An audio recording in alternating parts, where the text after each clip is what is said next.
Over 2,000 years ago, ancient Chinese scholars observed the changing patterns in our natural world, the climate, the turning of the seasons, and astronomy. The scholars measured and divided the sun's annual movements into 24 equal parts, creating the 24 solar terms, which were used to govern agriculture in ancient China. Even to this day, this invention still guides the lives and traditions of hundreds of millions of Chinese people. Around the 8th of October, the 17th solar term, the cold Chu arrives. The temperature has now cooled down noticeably, and the weather is unpredictable. The Chongyang Festival is one of the traditional festivals for Chinese people to respect the old. People climbed the hills and the mountains and prayed for continued blessings.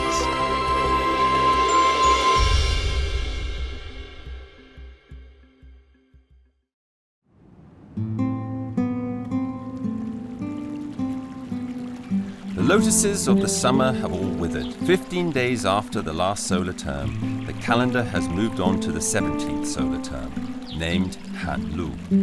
It refers to the cold dew as it condenses and almost becomes frost.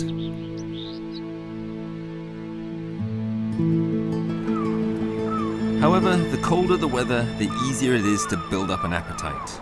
And in this autumn weather, as it starts to cool down, the Chinese have a solution, seeking out a special kind of delicious food.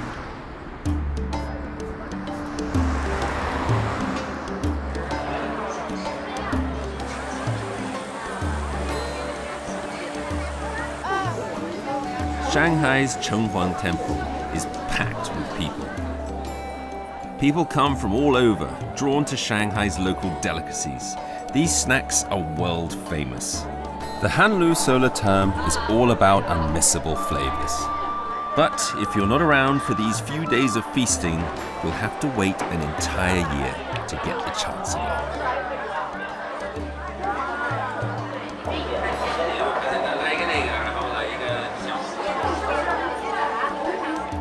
There are simply too many people. The store was full a long time ago.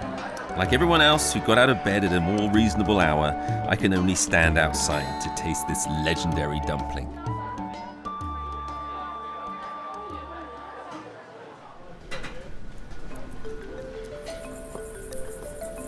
Soup-filled, finely wrapped dumplings have a long history in China. The dough wrappings are first lightly fermented and then wrapped with the fillings. In these steamed soup dumplings, flour, meat, and soup become one, satisfying the belly and tickling the senses.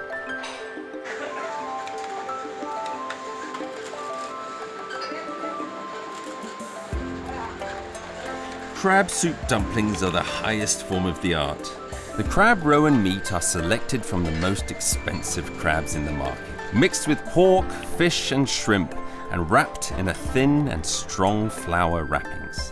When steamed, they become crab soup dumplings, with a rich soup and the delicate yet complex flavor of crab meat.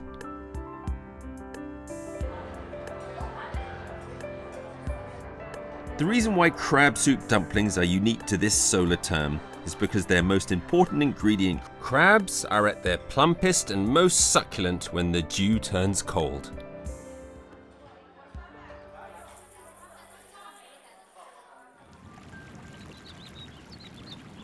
Less than an hour's drive from Shanghai is the renowned freshwater Yangcheng Lake. For Chinese food lovers, this place is holy. The creatures that live in here are a cut above those found in any other lake. Hairy crabs are caught once a year during the cold dew solar term. It is a hugely famous annual event.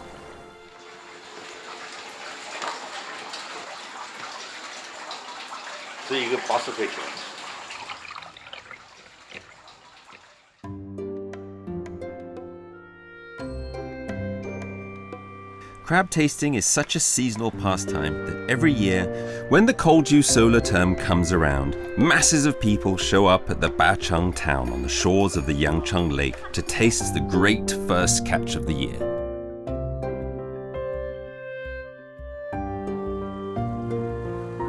In the Bacheng town, many people depend on the hairy crab for a living. Zhu Zhi and his father are crab breeders and run a crab farm resort.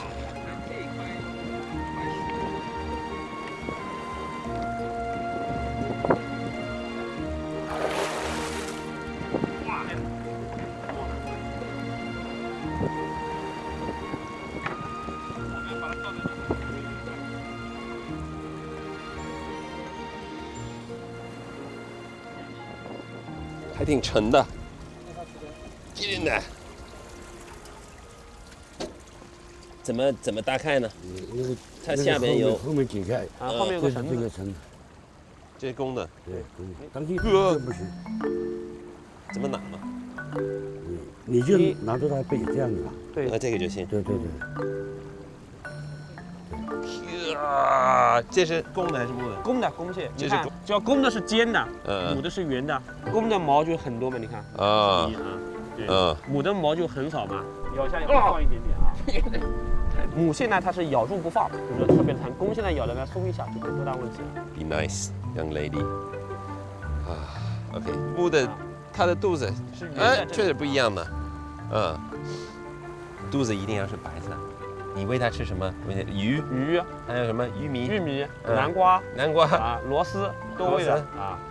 这些东西也不好养。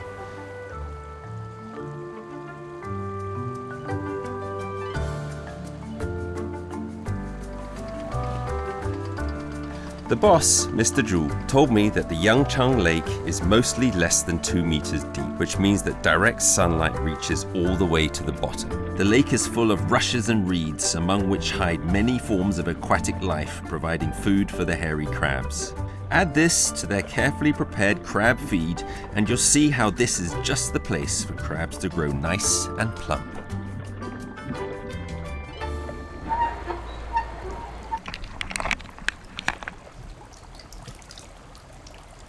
If you take the Zhu family, the cold dew solar term is clearly their busiest time of the year.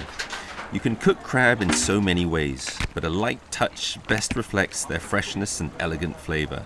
Satisfying a customer's appetite is ultimately key to the success of a restaurant.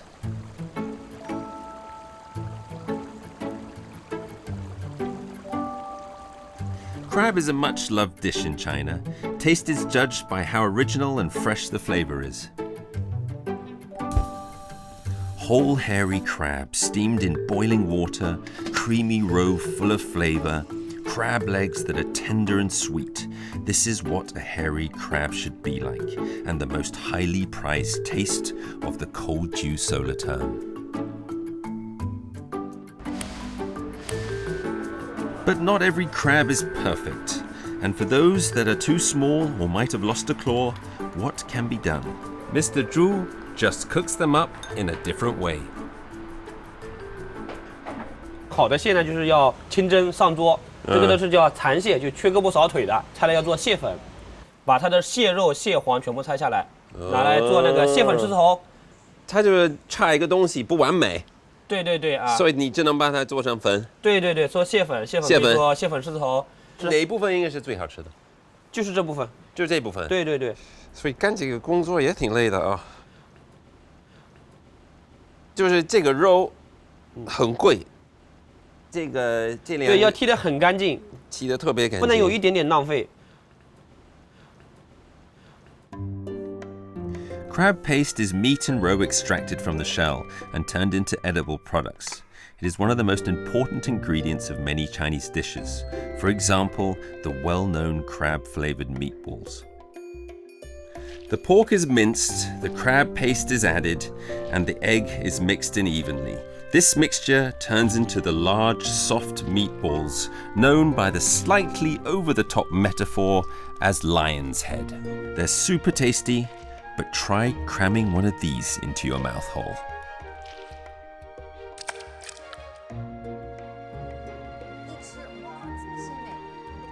Actually, I'm not a major fan of crab. It's hard to eat, and you get the thinnest amount of meat from it.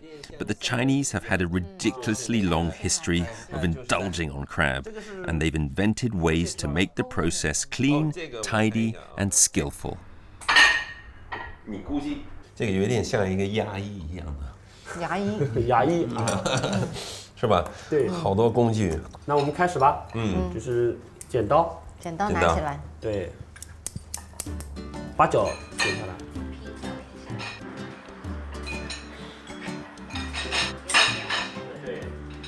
第二步，现在我们把这个放在底托上，然后拿锤子轻轻的敲，把它就是壳敲松一点。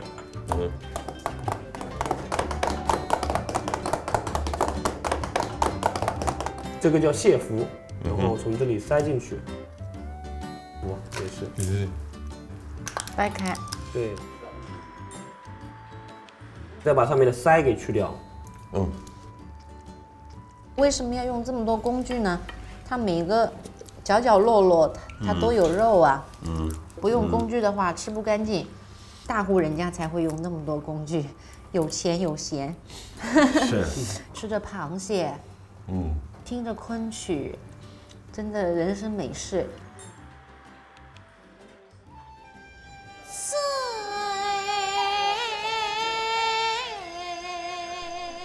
Listening to the Kunchu songs while eating crab is one of the most refined customs of the Kolju solar term, passed on to us by the ancient Chinese.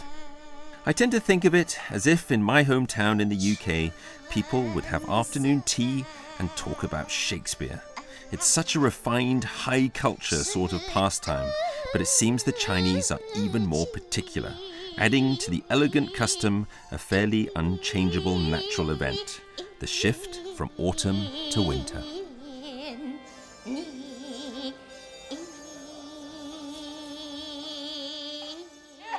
说1、2、3、4看5、6、7、8。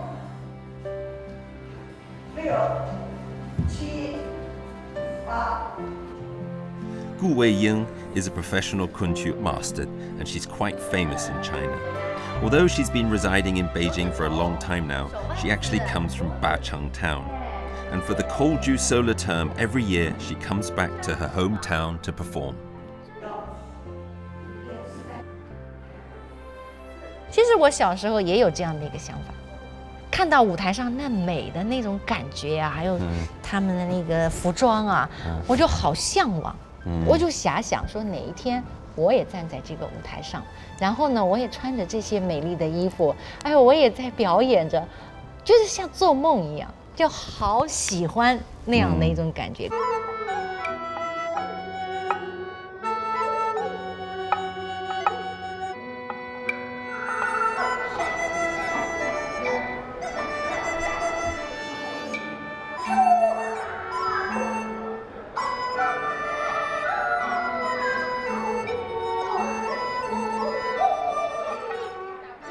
As the oldest surviving form of opera in China, Kunchu is known as the ancestor of all opera of China, as well as the world-famous Peking opera.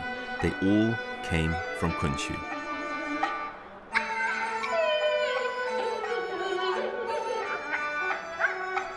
Intense preparations are underway for the show. Gu Weiying has a leading role.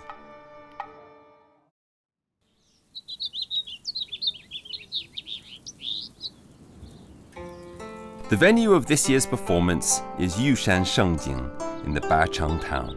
Legend has it that this was one of Bacheng town's most coveted private gardens.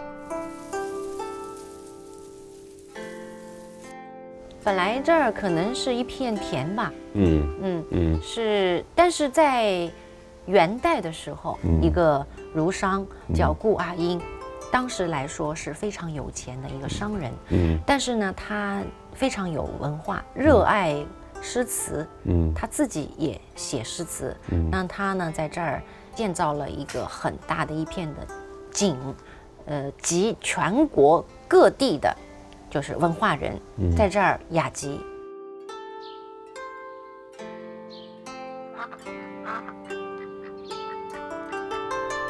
This is a typical Suzhou-style garden, buildings surrounded by a landscaped nature. Made to look like a Chinese landscape painting, an idyllic naturescape within the bustling city.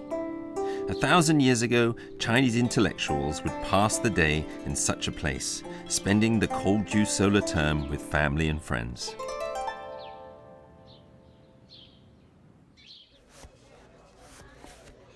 The singing will begin very soon. Pre-show preparations are very complicated. It takes nearly 2 hours to get ready, but finally Gu Weiying is about to come on stage. 舞台上有很多的手的指法，比如说兰花指用的是最多的，就是中指和那个大拇指往中间掐，中指和大拇指，对，然后圈起来，就这么简单，就这么简单。来，1、2、3、4、5、6、7、8。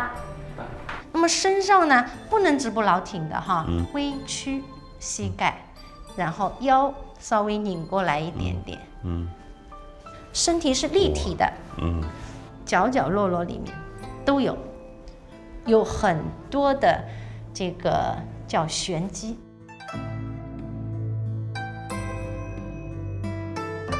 实验台下功，台上1分钟。昆曲是需要功夫的，一伸手，一迈步，就知道你有多少年功力了。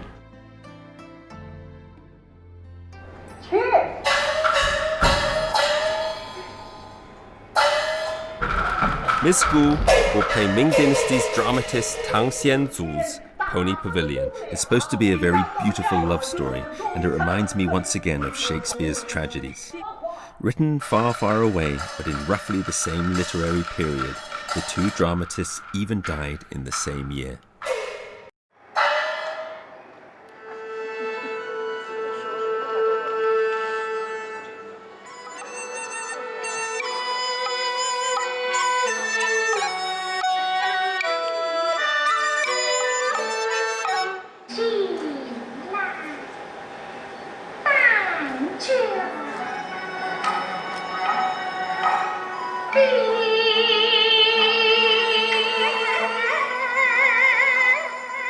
I have to say, Kunchu is even harder to understand than Shakespeare's plays. The texts are written as people spoke 1,000 years ago. The rhythm and melody is extremely slow. It's hard to understand how, in today's fast-paced society, it attracts such a big audience.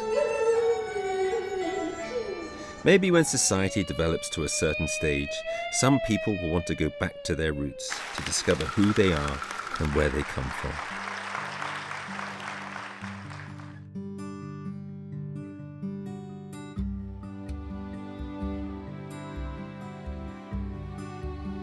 Cold dew may not be the most beautiful solar term in terms of nature, but it may well be one that is tied most closely to an overload of sensory experiences. And I was surprised to discover connections between China and the United Kingdom in terms of traditional culture. Whether derived by accident or coincidence, I think traditional culture is a common good, transcending the boundaries between nations and eras, able to outlive us all.